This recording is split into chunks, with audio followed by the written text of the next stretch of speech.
Good morning, children. Welcome to English literature class. Okay, children, today I'm going to start with a new lesson, that is lesson number 4, A Thunderstorm, written by Emily Dickinson. Before we begin our discussion about the poem in detail, let us know about the poet Emily Dickinson. Emily Dickinson was an American poet.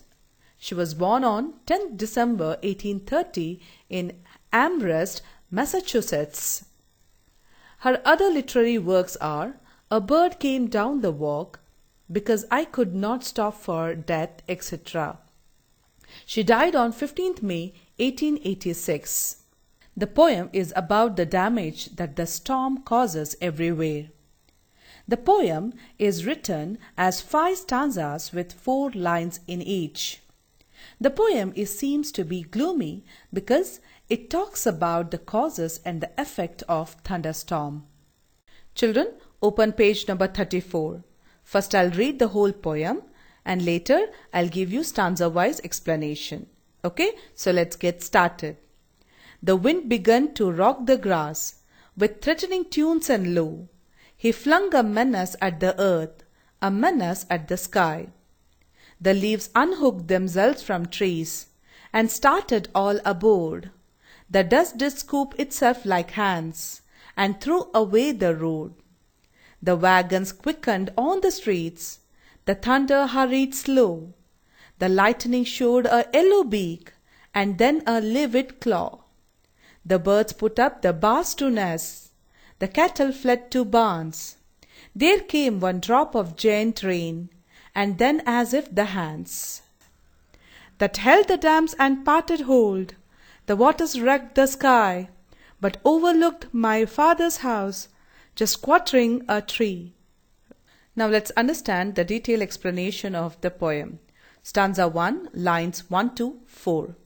The wind began to rock the grass with threatening tunes and low. He flung a menace at the earth, a menace at the sky. The entire poem is supposed to symbolize a storm. In the first stanza, the line "the wind began to rock the grass" describes the chaos that a storm created upon the world. Began is the past participle form of began. Rock refers to swing, with threatening tunes and low. That means with warning sounds and sad tunes.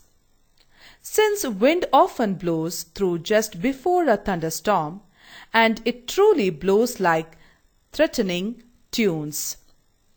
He flung a menace at the earth. Flung refers to throw with violence. Here, he refers to the wind. By using personification, the poet describes that the thunderstorm is more intense.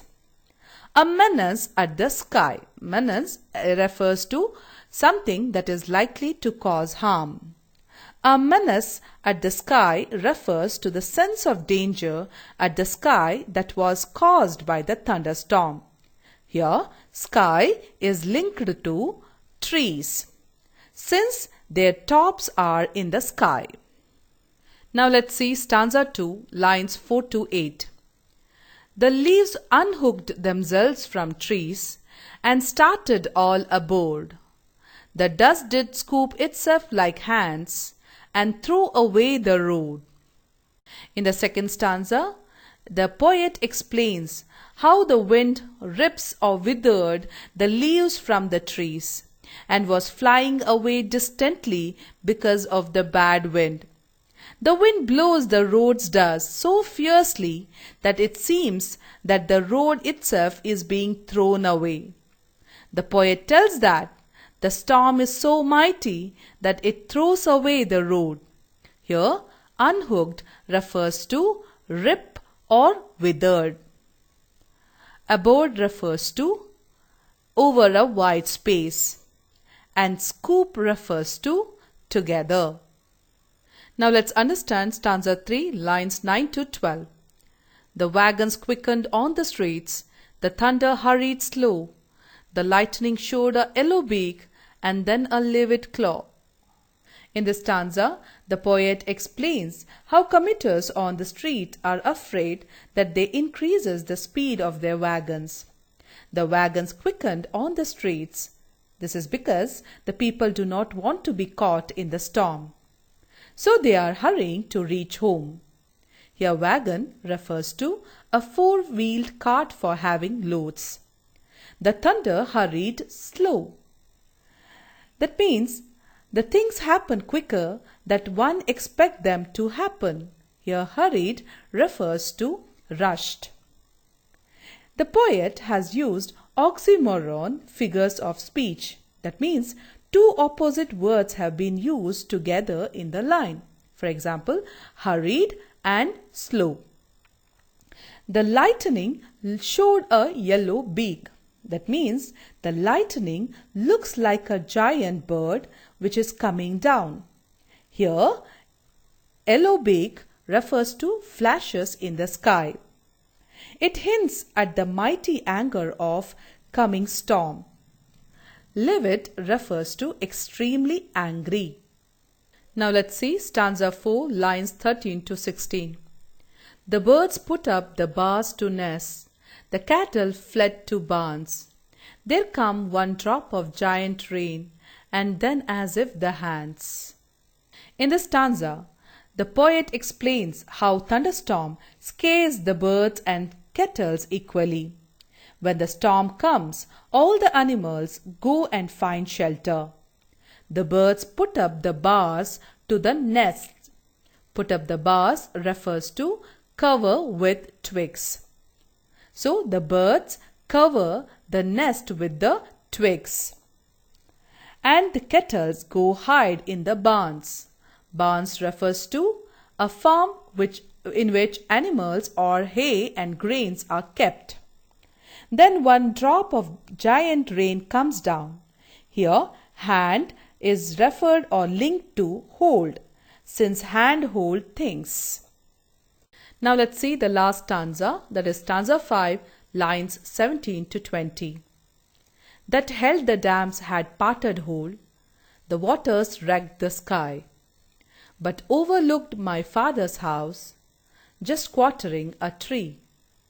Now the storm has hit and the rain start falling hard. It appeared that the hands that held the dam had broken. The waters wrecked. Wrecked refers to badly damaged. The waters wrecked the sky. Here sky is linked to trees. The storm completely damaged the tree. However, in the end, the poet says that the storm is stormy everywhere, but has completely ignored her father's house. Quartering refers to one of four equal parts. The last line is a metaphor of the poet's personal feeling or personal life, and there could be lot of unsaid explanations. So children, the poem talks about the damage that nature can have on birds, on animals, on earth and on humans. It also shows that we should seek shelter before the storm. The poem is a metaphor for life, as often there are storms in our lives, and we need to protect ourselves from these storms. So children, here I complete the poem A Thunderstorm. If you have any doubt, feel free to ask. Thank you.